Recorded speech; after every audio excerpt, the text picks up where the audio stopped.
সবাইকে অভিনন্দন জানাই, শুভেচ্ছা জানাই।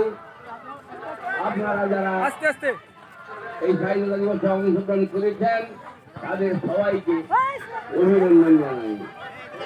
ভারতের ৭৯তম স্বাধীনতা দিবস জয়।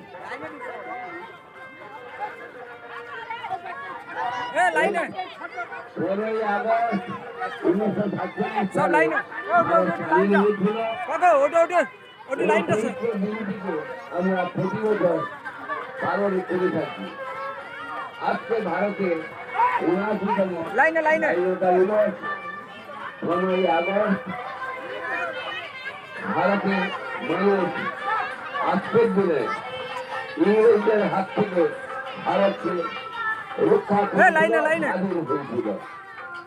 এই দিবস থেকে অত্যন্ত শ্রদ্ধার সঙ্গে, সম্মানের সঙ্গে, পবিত্রতার মাধ্যমে উদযাপন করা হয়।